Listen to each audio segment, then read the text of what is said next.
Ole Miss had, established tackles at both spots when you came here. What was your mindset coming in, and did you expect to be in the place that you are right now?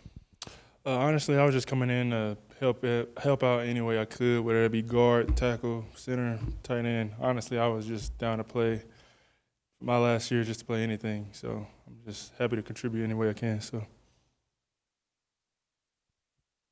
3 weeks in, how would you kind of assess your play so far, and what are some things that you've improved on, and what are some things you could still need to work on? it's a lot of things. It's a lot of things to improve on. Areas of improving. I think just staying low, staying positive, not too critical of myself, and kind of just get my foot in the offense and just learn more every week. It's really just a learning process for me every week. So. What's it kind of like to prepare, like going into a week, you're at left tackle, and then you have kind of interchanging players right next to you at that guard spot? Does it change anything preparation-wise? Not really. It's just communication with all five guys. So whether it's whoever next to me or I'm on the other side, it's just communicating. So that's the big thing for the offense, big thing for the O-line, just being on the same page, all five guys at once. So. I'm just curious, what's the biggest crowd you played in front of in the Pac-12? Probably the biggest game ever, probably in the Big House against Michigan, 2021. Yeah, that was 100,000 plus. I think that's what they said. So. Do you think that experience will kind of help with what you guys are expecting this weekend? Yeah, I'm hoping so. I mean, I've never been in Bryant, so I mean, I think I'm expecting a huge turnout. So I'm expecting the same results as probably the Big House.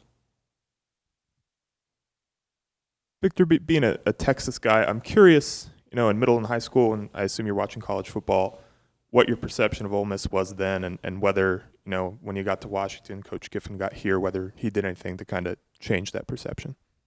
My perception didn't really change because I think I known Miles Battle for a long time. I grew up with him. I played AAU basketball with him growing up, so we talked during the process when I got in the portal. And so he told me he loved to hear, he loved the guys here, he loved the coaching staff. So easy transition, and I loved everything he said about it. So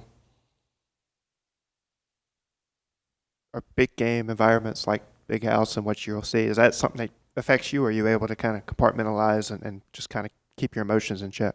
yeah, I think emotionally you got to kind of calm down. I think it's just the highs and lows before game time, or just this week in general. You can't get caught up in the minutia and just get toned in on the preparation. I think preparation kind of calms you, really.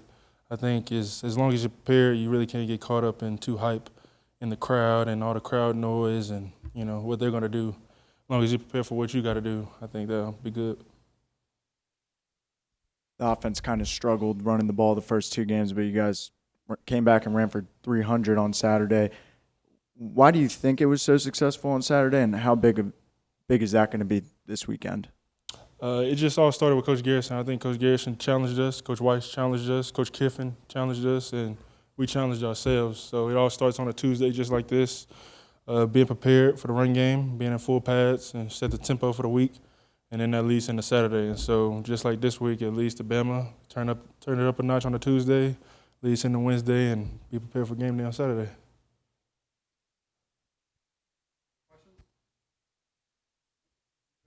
Appreciate y'all.